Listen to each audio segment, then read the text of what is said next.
We're here today to talk about the Chattanooga Huber 360 and how we can integrate that into the oculovestibular kinetic integration therapy, or OKIT for short.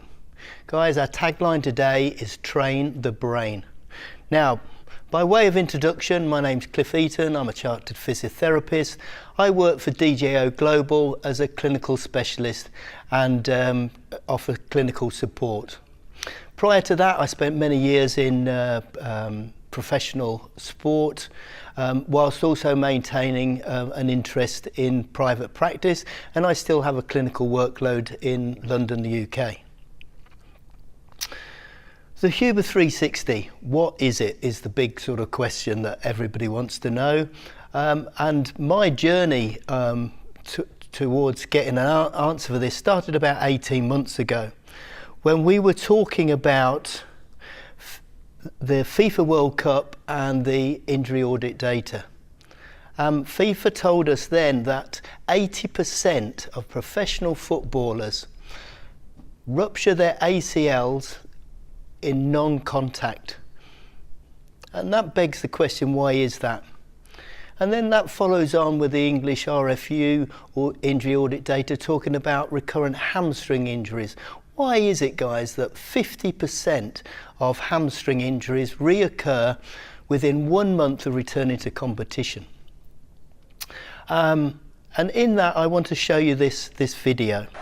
And that is not a particularly happy sight for Michael Owen. Just watch his knee.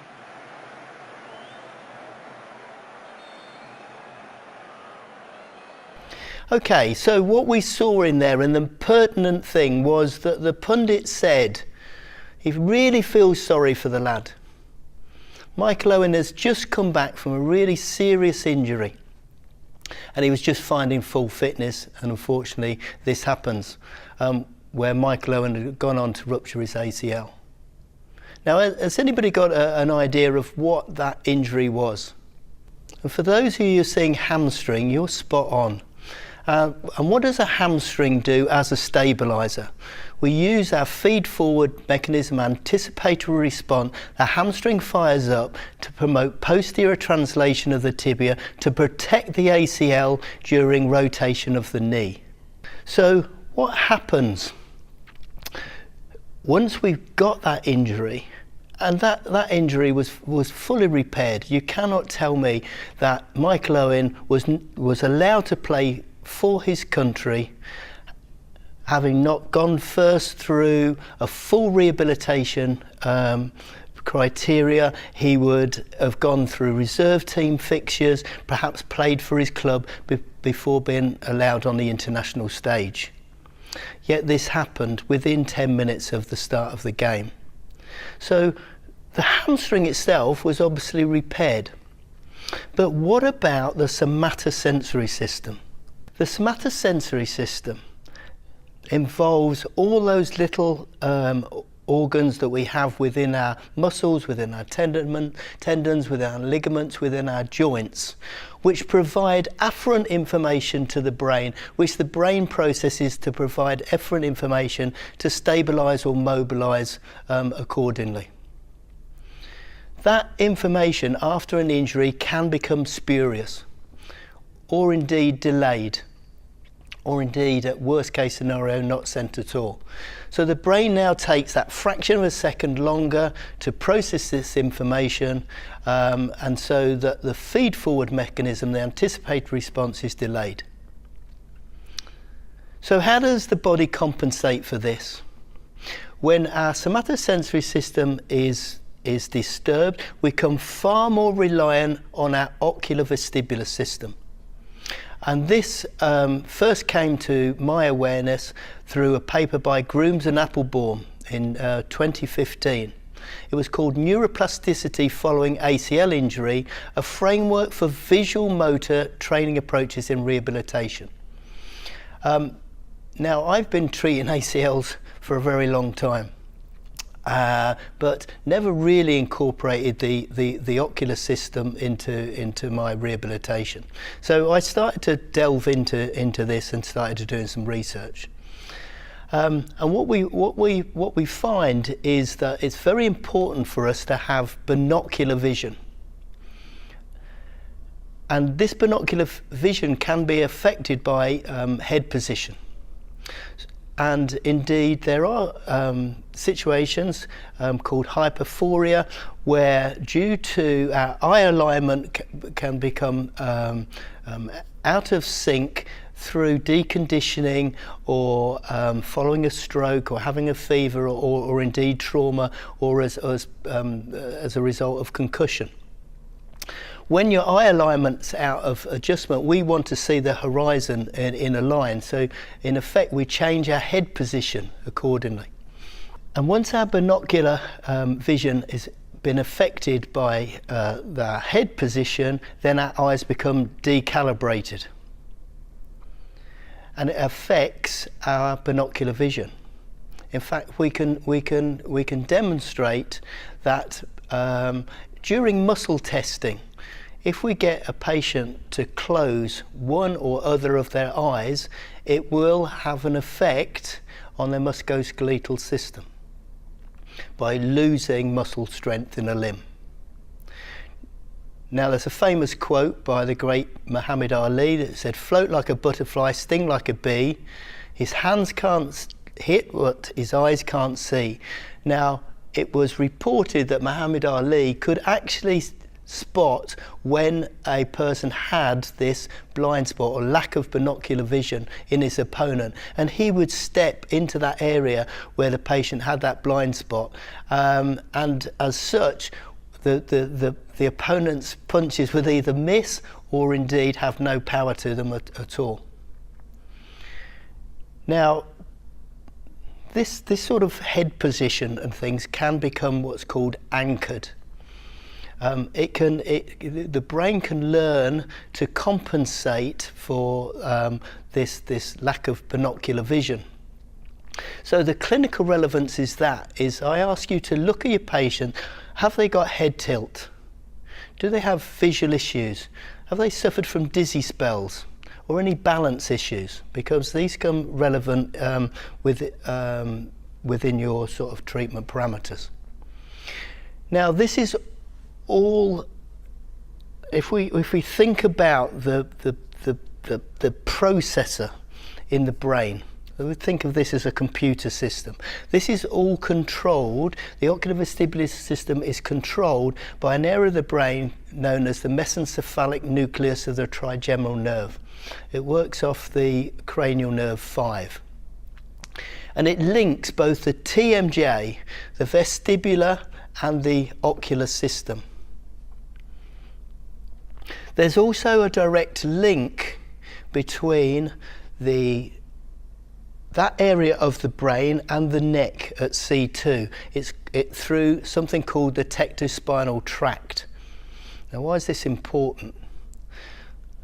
At C2, we have our rectus capitis posterior, major and minor. Rectus capitis posterior minor blends with the dura at C2. So anything going on in the oculovestibular system is then having a direct effect on the rest of the musculoskeletal system. And we know through something called the Lovett reactor that if we get a fixation in one of the top 4 vertebrae, then we're going to get a compensatory fixation in one of the bottom 4. It's like having a chain, where if we have a twist in the chain here, we're going to end up with a compensatory twist further up. Now, these movement patterns, as I said earlier, become anchored in the brain.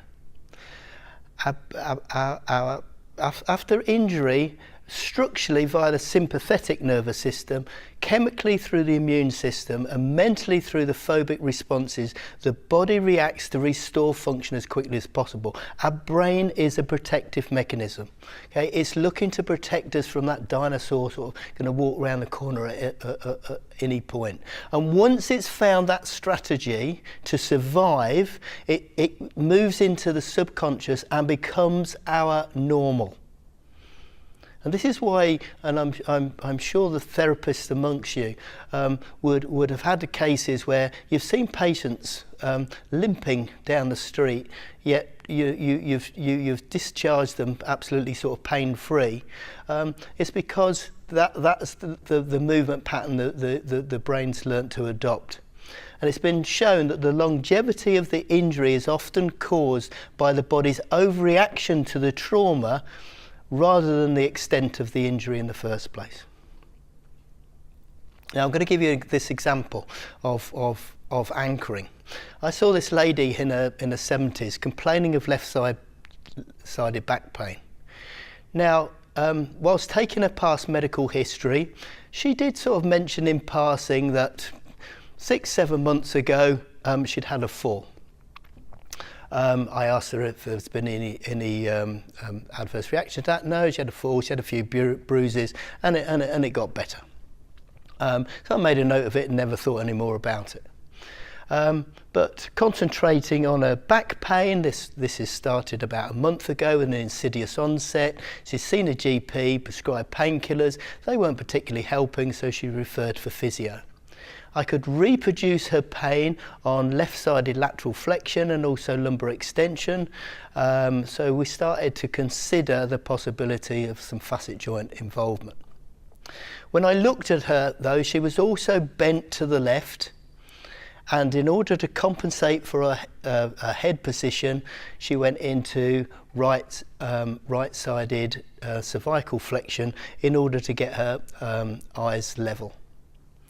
So as a consequence, obviously, that puts tension in the right shoulder. And she was starting to complain of what she thought was the beginnings of frozen shoulder. And she reported finding difficulty doing up her bra with her right hand. I asked her to stand on the Chattanooga Huber 360 with her weight evenly distributed over her left and right legs.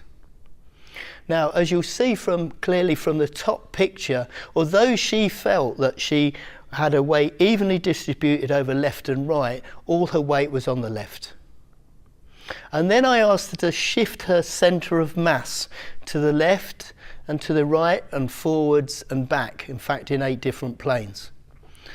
Again, from the bottom picture, you can clearly see that while she can move freely to the left, her brain was not allowing her to move to the right. It was protecting her because of that fall that she'd had 6 or 7 months ago.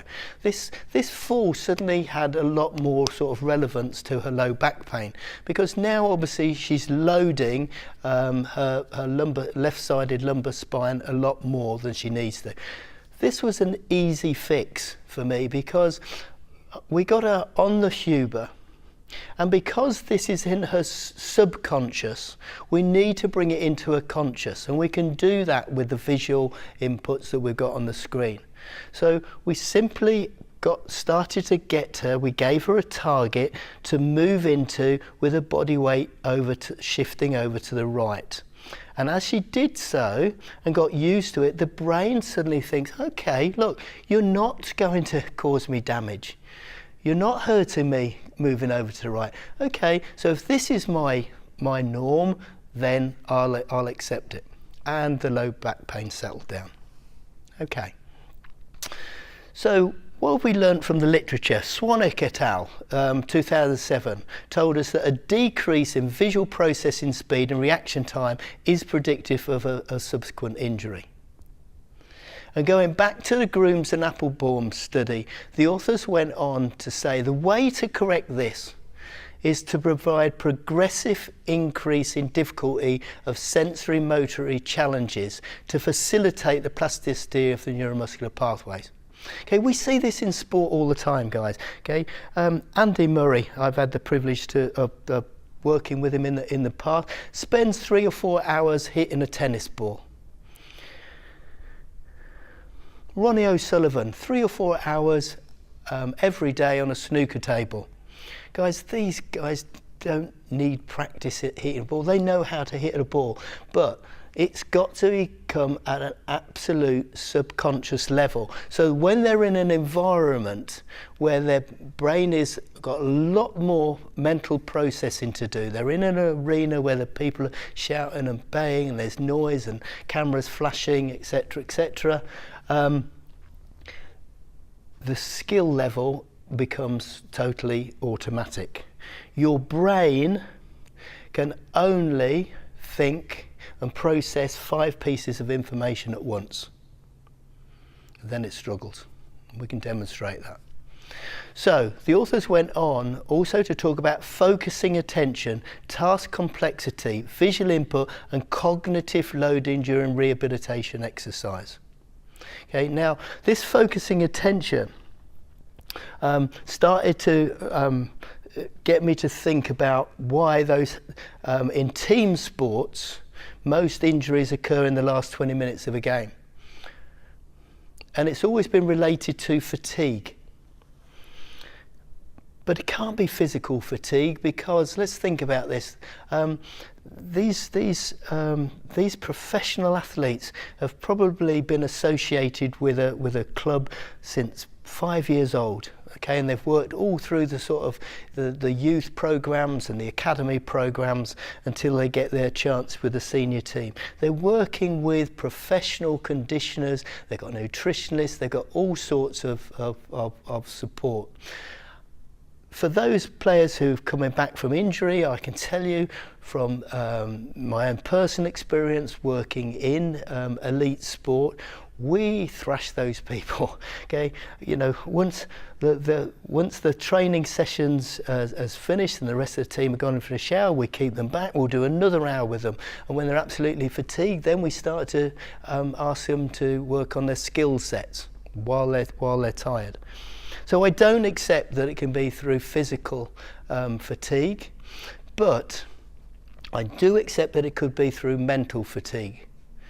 Because the brain, as Professor Cheryl Calder likened it to me, is a muscle. She describes the brain as a muscle. And when we stop using it, it deconditions. So during our rehabilitation process, whilst we're working on the musculoskeletal system, we're doing nothing really with the brain processing, and it denatures like any cell. So we need to start to consider bringing in cognitive load and task complexity into our rehabilitation. Also, something that women tell us men find very difficult is dual tasking. Okay, we need to engage both the upper extremity and the lower extremity into our rehabilitation exercise. It's no good, you know, just concentrating on an ankle sprain and doing lots of ankle stuff without incorporating the shoulder, because when we walk across a room, it takes coordination of 4 ball and socket joints. Okay, and quite often when we're walking through the room, we might need to be picking stuff off shelves. We need this coordination. So, how to train the brain? Now this is where the Chattanooga Huber 360 really comes into its own, because it's providing you visual input and proprioceptive challenges to promote the plasticity of those neuromuscular pathways. It allows you to dual task. It's going to give you both an upper limb and a lower limb challenge to occur at the same time. We get cognitive load because we've got a very complex screen with a lot of information for the brain to sort of process. And you can add to that processing load by asking them to do something like the 12 times table backwards at the same time, or whatever you want. Now, as we've also seen, the brain is very good at protecting us. So if it finds a movement pattern, it likes that avoids pain, then it will do so. So on the Chattanooga Huber 360, we have something called a dynamic posture corrector. It makes us aware of where our centre of mass is moving, and we can control it and determine that we're using the right muscle groups that we're trying to trying to work without the brain allowing it to find a compensatory pattern. The screen gives us immediate and precise feedback. So if we are completing a challenge and we're not completing it correctly, we can see that on the screen. The brain can pick that information up and make corrections in order to get the right quality of movement. And we focus attention. Okay, we're going to be focusing and processing all this information for 30-40 minutes, okay, or however long you want, and this increases the resistance to mental fatigue. Now, once we've finished the whole rehabilitation program, we get a score. I in particular like objective data. I like to be able to say to my patients, okay, this is where you're at last week, this is where you're at now. Well done you're making progression. But equally to our referrers like objective data. They want to know how successful their outcomes were from a surgical point of view, and also relate that to where we're going. So once we've done an assessment on the Huber, we can say, okay, look, you're really good on your strength, you're down on your proprioception and down on your flexibility, so that's where we need to put a lot of our emphasis. And that's where we start with the initial assessment. So you're going to take your history of present condition and your past medical history. You might also like to take a lifestyle questionnaire, because that might, if they've got a stressy lifestyle, it might influence their rehabilitation. And then we're going to do a series of tests to provide this objective data as to where the patient is at the moment. And then we can use that information to look at the effects of our interventions.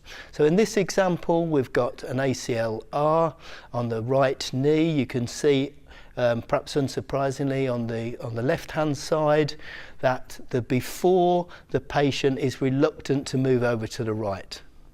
After 22 sessions, incorporating the Huber 360 into their rehabilitation, they've pretty much got normal range of movement back. We can also look at our interventions in this example, such as fitting an OA brace to a knee. On the left-hand side, we can look at the range of stability without the brace.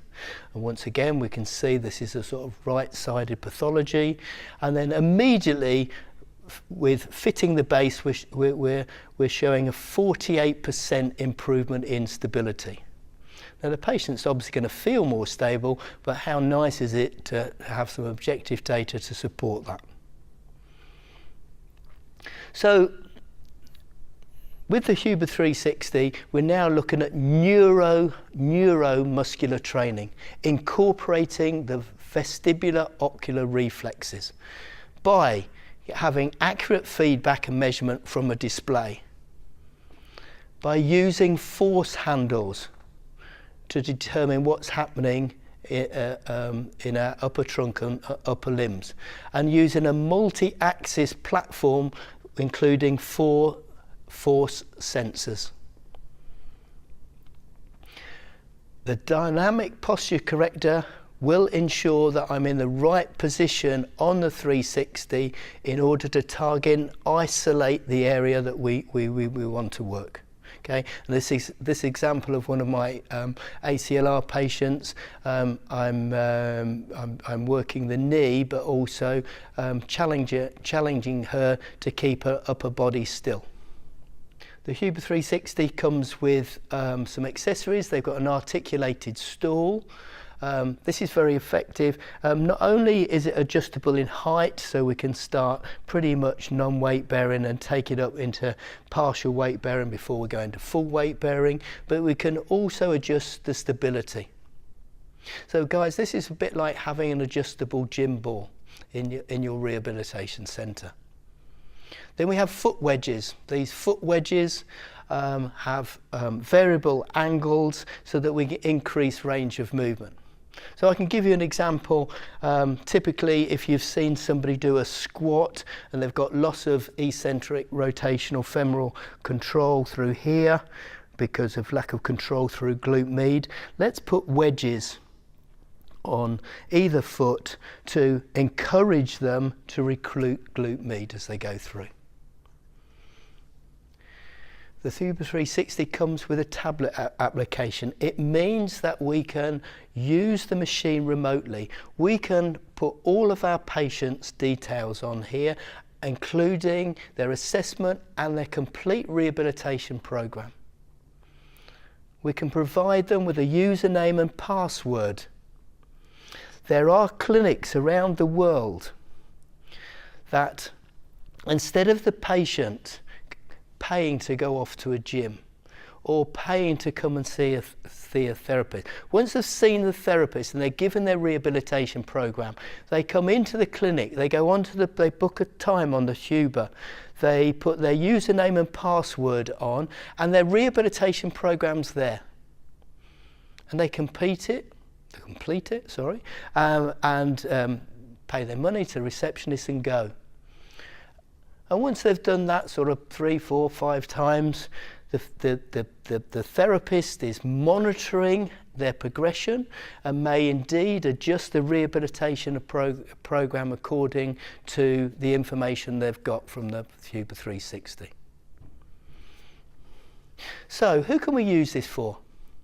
Quite frankly, guys, I could have just put patients here because you know, this is something we can use with everybody. But certainly we can use it post-op rehab, in injury rehabilitation, in neurological conditions, amputees, for weight loss, cardiac rehab. It comes complete with a heart rate monitor, so we can set the heart range that we want to work in. Fall prevention. This is a big thing, especially in the UK at the moment. It's costing our NHS millions of pounds a year, not just in the immediate effects of the fall, but the post-care afterwards. So there's a big move on working with in healthcare of the elderly for fall prevention. People with vestibular function, and also we can use it as cardiovascular exercise. In athletes, we can look at injury prevention. There are studies demonstrating that if we're within a certain range of loss of stability in an ankle, that's a predictor that they'll go on to get an ankle sprain during the season. So if you've got that information, obviously then you can work on that, doing preventative measures in the pre-season. We can look at injury rehab, strength and conditioning, as well as cardiovascular exercises. Okay, so that's pretty much it with the Chattanooga Huber 360. We've got videos that we can share with you, and those videos demonstrate that this does not replace you as a therapist. As with in electrotherapy, this is an adjunct, okay? There's nothing to stop the physio joining in with this. And I can give you just a couple of examples which the videos would show. For example, if we're working on the neck or we're working on the shoulder especially, when we're trying to move and mobilize the shoulder post-op, it can be painful. So what we do by incorporating the Huber 360 is that we'll support the shoulder and allow the Huber 360 to move the body around the shoulder. We get that mobilization without it being painful to our customers. Guys, we can do the same thing with the neck, the same thing with thoracic mobes and lumbar spine mobes, all of which I'd love to share with you. But for now, thank you very much indeed for your time. And if you need any further information, please contact your local Chattanooga representative. Thank you.